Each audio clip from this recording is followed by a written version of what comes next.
SFI টিএসইউর আহ্বানে সাংবাদিক সম্মেলনে উপস্থিত হয়েছেন। এই হচ্ছে এবিসি নিউজ এজিটি লাইভ। ये है ABC news AGT live. Listen to ABC News Digital Live. প্রত্যেককে আমাদের দুটি সংগঠনের পক্ষ থেকে ধন্যবাদ জানাচ্ছি। গত 17ই আগস্ট এসএফআই ত্রিপুরা রাজ্য কমিটির বর্ধিত সভা অনুষ্ঠিত হয়। সেই সভায় রাজ্যের বর্তমান শিক্ষা ব্যবস্থার যে পরিস্থিতি রয়েছে তা নিয়ে বিস্তারিত আলোচনা হয়। বিভিন্ন মহকুমার প্রতিনিধিরা সার্বিক অবস্থা তুলে ধরে রাজ্য কমিটির বর্ধিত সভায় আলোচনা করেছে। তার পরিপ্রেক্ষিতে বর্তমান সময়ে গোটা রাজ্যে শিক্ষা ব্যবস্থার যে অচল অবস্থা জারি হয়েছে, যেভাবে গোটা শিক্ষা পরিকাঠামোর টালমাটাল অবস্থা, সেটা আরো বেশি করে প্রস্ফুটিত হয়েছে। স্কুল, কলেজ, বিশ্ববিদ্যালয় বন্ধ, সামগ্রিকভাবে আমাদের রাজ্যের শিক্ষা ব্যবস্থা প্রায় সংকটের মুখে দাঁড়িয়ে আছে। গোটা দেশে একই পরিস্থিতি চলছে। আমাদের সংগঠনের কেন্দ্রীয় কার্যনির্বাহী কমিটি এবং ইন্ডিয়ান রিসার্চার এই যে গত 1.5 বছর যাবৎ লকডাউন, অতিমারি এবং সামগ্রিকভাবে পঠন পাঠন প্রক্রিয়া বন্ধ হয়ে আছে এবং তার পুরো প্রক্রিয়াটা উলটপালট হয়ে গেছে, সেই পরিস্থিতি সম্পর্কে ধারণা নিতে একটি সমীক্ষা করা হয়।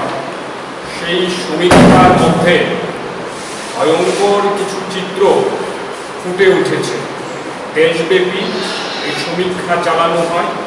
সেই সম্পর্কে আগামী দিনে আরো বিস্তারিত তথ্য আপনাদের কাছে প্রকাশ করা হবে। ইতিমধ্যে যে তথ্যটি সামনে এসেছে, যাতে চক্ষু ছাড়া বলা হতে বাধ্য, তার মধ্যে হচ্ছে আমাদের 1 মাস ব্যাপী যে আন্দোলন কর্মসূচি এবং দাবি দাওয়া নিয়ে বিভিন্ন মহকুমা, এসডিএম বা শিক্ষা দপ্তর এইসব জায়গা যেগুলি ছাত্রছাত্রীর দাবি নিয়ে আমরা যে কর্মসূচি গ্রহণ করেছি, সেটাকে আমরা বাস্তবায়িত করার জন্য এসএফআই টিউসিভাবে লড়াই সংগ্রাম জারি রাখবো এবং আজকের সাংবাদিক সম্মেলনের মাধ্যমে এটাই আমাদের ছাত্রছাত্রী যারা রয়েছেন এবং অভিভাবক সহ যারা আমাদের ত্রিপুরাজ্যে এই বসবাস করেছেন তাদের কাছে আমরা এই দাবিগুলি তুলে ধরেছি আপনাদের মাধ্যমে। সেই সাথে আমরা আরও জোরদার আন্দোলন এসএফআই টিউসিউর সাথে জড়িত হওয়ার জন্য আমাদের এসএফআই টিউ দুটি সংগঠনের পক্ষ থেকে আপনাদের মাধ্যমে আহ্বান করে আজকের সাংবাদিক সম্মেলন এখানে আমরা এই যে নতুন একটা পরিস্থিতি তৈরি হলো, এই ছাত্রছাত্রীদের ভর্তি করার প্রশ্নটি সামনে আসছে।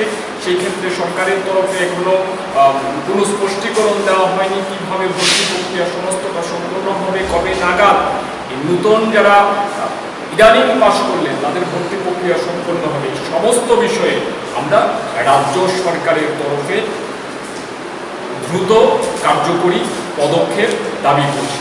এই বিষয়গুলিতে আপনাদের নিকটে বলার জন্যেই আমাদের এই সাংবাদিক সম্মেলন আহ্বান করা হয়েছিল। এখন টিএসইউর সাধারণ সম্পাদক সংক্ষিপ্তভাবে বলে সাংবাদিক সম্মেলন শেষ করবেন। যেহেতু কোভিড পরিস্থিতিতে রাজ্যের মানুষের আয়ের যে উৎসগুলি ছিল সেগুলিতে আক্রমণ নেমে এসেছে। ভয়ঙ্কর ধরনের একটা সংকট রুজি রোজগারের ক্ষেত্রে তৈরি হয়েছে। সেই পরিস্থিতিতে আমরা দাবি করছি যে সমস্ত শিক্ষা প্রতিষ্ঠানের, সেটা সরকারি বেসরকারি উভয় ক্ষেত্রে যে ফি রয়েছে, যে ফি ছাত্রছাত্রীদেরকে দিতে হয় পড়াশোনার জন্যে, সেটা 50 টাকা হতে পারে কিংবা 5,000, 25,000 যাই দিতে হয়, সেটা অবিলম্বে মুকুব করতে হবে। আমরা এই 4টি দাবি নিয়ে আগামী 1 মাস ধরে আমাদের রাজ্যের সমস্ত মহকুমা বিভাগে আমরা মহকুমা শাসক, জেলা শাসক, জেলা শিক্ষা আধিকারিক, আইএসদের নিকটে আমরা ডেপুটেশন প্রদান করব, আমরা পোস্টারিং করব এই দাবিগুলি নিয়ে। আমরা চেষ্টা করব মিছিল করার, সভা করার এবং এই দাবিগুলিতে ছাত্রছাত্রীদেরকে সংগঠিত করে, সংহত করে আগামী দিনে জোরদার লড়াই আন্দোলন ছাত্রছাত্রীদের গড়ে তোলার সিদ্ধান্ত আমাদের রাজ্য কমিটির সভায় নেওয়া হয়েছে। তাছাড়া এবছর মাধ্যমিক এবং উচ্চ মাধ্যমিকের যে ফলাফল ঘোষিত হয়েছে রিভিউর পর, তাতে 100% পাস করে গেছে। সহানুভূতিমূলক দৃষ্টিভঙ্গি থেকে পর্ষদ সভাপতি বলেছেন সকলকে পাস করানো হয়েছে এবং সার্বিক যা পরিস্থিতি ছিল তাতে ছাত্রদের দাবি আন্দোলনের ফলে এই দাবি মানা হয়েছে। এখন যেটা সবথেকে বড় প্রশ্ন, যে উচ্চ মাধ্যমিক উত্তীর্ণ সমস্ত ছাত্রছাত্রীদের যথা সময়ে কলেজে ভর্তি নিশ্চিত করতে হবে। আমরা দেখেছি গত বছরের অভিজ্ঞতা আমাদের কাছে আছে। গত বছর কলেজে ভর্তির ক্ষেত্রে মারাত্মক সমস্যা তৈরি হয়েছে। অনলাইনে ভর্তি প্রক্রিয়া সম্পন্ন করার সিদ্ধান্ত গ্রহণ করা হয়েছিল, কিন্তু ছাত্রছাত্রীদের কার্যত হেনস্থা হতে হয়েছিল।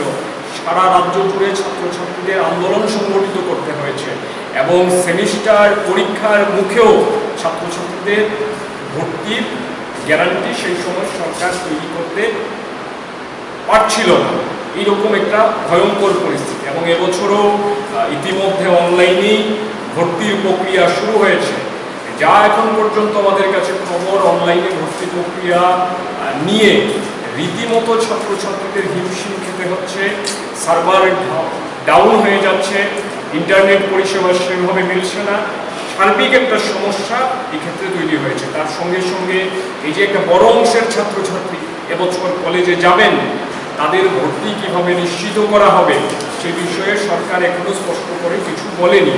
কাজেই আমরা দাবি করব নির্দিষ্ট সময়ের মধ্যে ভর্তি প্রক্রিয়া সম্পূর্ণ করতে হবে। স্কুলের ক্ষেত্রেও একইভাবে প্রচুর পরিমাণে ছাত্রছাত্রীদেরকে একাদশ শ্রেণীতে ভর্তি করার প্রশ্নটি সামনে আসছে।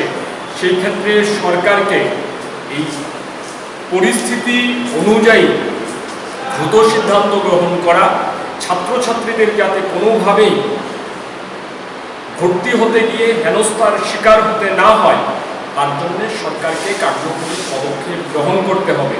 এই দাবিতে আমরা ভর্তি প্রক্রিয়া শুরু হওয়ার আগেই মাননীয় উচ্চশিক্ষা অধিকর্তার সঙ্গে আমরা দেখা করি এবং আমরা এই দাবি ওনার নিকটে তুলে ধরি।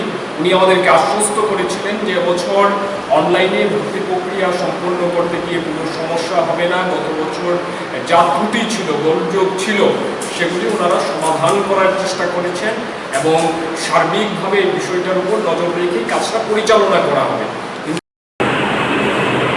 মোবাইল ছিল না, 68% সরকারি স্কুলে করেছে সার্বিক শিক্ষা ব্যবস্থা সম্পর্কে এবং এই ডিজিটাল পড়াশোনার নামে শহরের সাথে গ্রামের, পাহাড়ের সাথে সমতলের, ধনী সচ্ছল পরিবারের সাথে গরিব ও প্রান্তিক পরিবারগুলির মধ্যে একটা দ্বন্দ্ব বা বৈষম্যের চেহারাটা প্রকট হচ্ছে এবং এই বৈষম্য সমস্ত অংশের ছাত্রছাত্রীদের মধ্যে তীব্র হচ্ছে।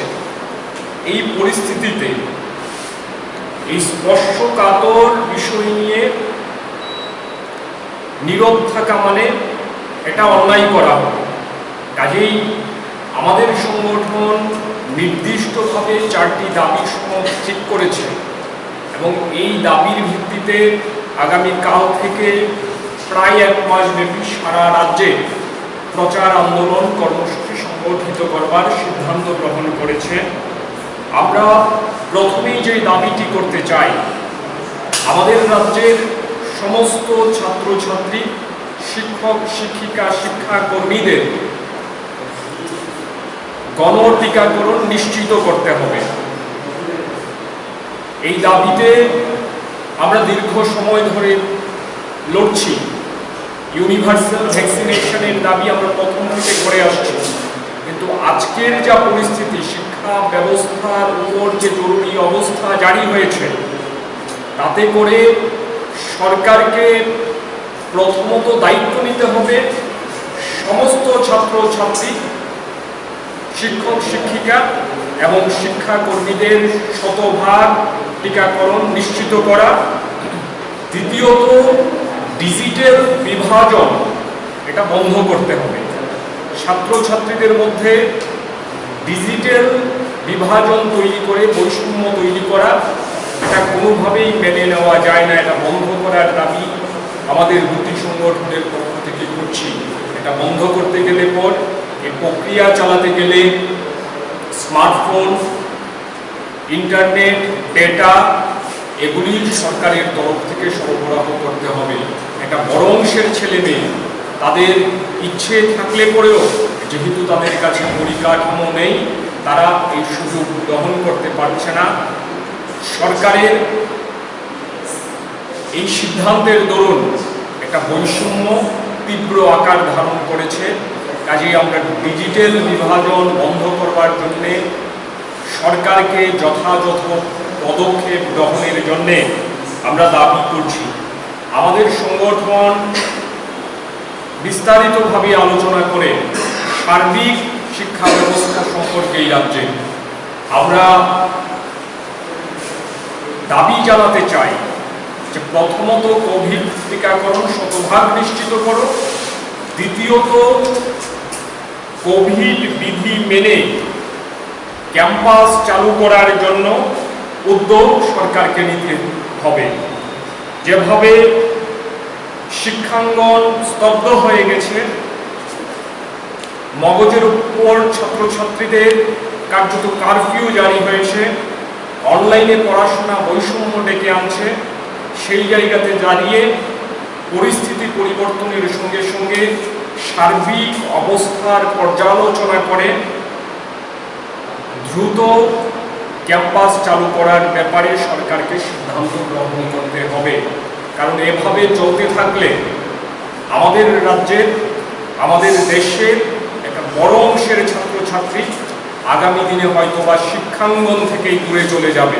কাজেই আশঙ্কা থেকেই পরিস্থিতি পরিবর্তনের সঙ্গে সঙ্গে সার্বিক দিকগুলি বিবেচনা করে পর্যালোচনা করে স্কুল, কলেজ, ভার্সিটি খোলার জন্যে সরকারকে পদক্ষেপ গ্রহণ করতে হবে।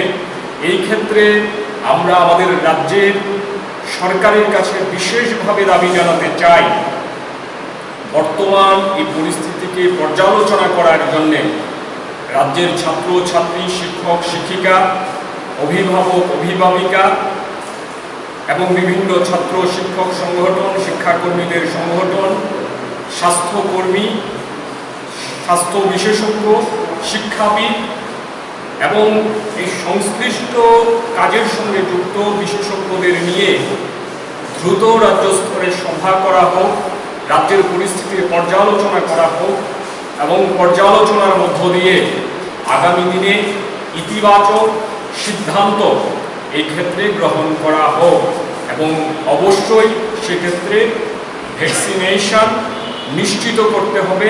শতভাগ ভ্যাকসিনেশন নিশ্চিত করেই সরকারকে এই পদক্ষেপ গ্রহণ করতে হবে।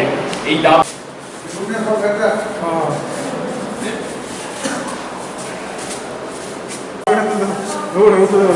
সময়ে